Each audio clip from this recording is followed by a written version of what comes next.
Bonjour Alain. Bonjour Yves. Donc, tu viens de participer à la première formation Self-Emotional Balancing, qui est un peu une synthèse de plusieurs approches. C'est plus un modèle, même qu'un outil.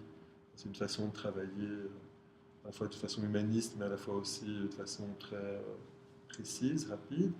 En tant qu'étudiant, qu'est-ce que toi tu as vécu dans l'apprentissage de cette nouvelle méthode ou de ce modèle? Alors, quand j'étais dans la position de l'étudiant, ce que j'ai vécu, c'est justement une grande douceur dans ce que j'ai vécu.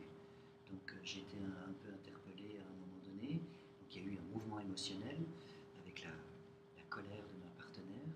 Ça m'a fait un choc, pas très grand, mais un choc néanmoins. Eh bien, j'ai été surpris de voir que ce choc se dissolvait d'une manière douce et intéressante, bien accompagnée. Hmm. Parce que on peut prendre d'autres outils qui existent et qui sont aussi doux. Il y a plusieurs outils qui sont dans l'ordre de la douceur, qui ne sont pas agressifs, interventionnistes, et ainsi de suite. Tandis qu'ici, ce que j'ai senti, c'est qu'il y avait douceur et accompagnement. Alors, cet accompagnement était bienveillant, donc la douceur plus de la bienveillance m'a fait vraiment beaucoup de bien, dans le sens où ça s'est intégré, incorporé beaucoup plus facilement, j'ai l'impression. Ok. Et donc, si nous prenons l'autre, on va dire l'autre position, en tant que thérapeute, en tant qu'aidant, comment toi tu as vécu ça alors? Alors, je l'ai vécu avec plus de facilité. Quand je connaîtrai mieux le modèle, ça sera encore plus facile, bien sûr, mais plus de facilité dans le sens où on ne doit pas aller à la pêche des informations factuelles. Et ça, pour moi, ça m'intéresse. C'est de rester dans un discours où on s'adresse quand même à l'inconscient, au subconscient, et il répond. Et Hmm. ça, c'était très important, parce qu'il a répondu d'une manière souple aussi. Et cette souplesse-là me plaisait dans l'aller-retour de la communication. D'accord.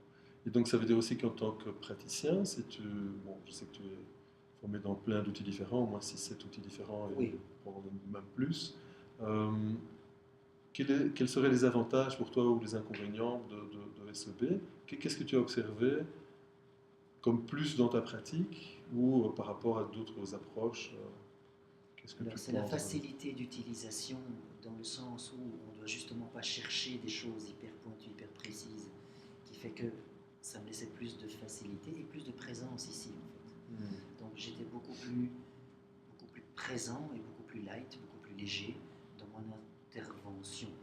Je ne me sentais pas en contraction, focus au point de me fatiguer. Comme il y avait la présence de cet espace bienveillant et de calme, ben, il était échangé, partagé. Et donc Hmm. forcément que j'en bénéficiais aussi, puisque j'activais aussi mon propre self. Ok, Et ça, c'est intéressant. ok. Un grand merci.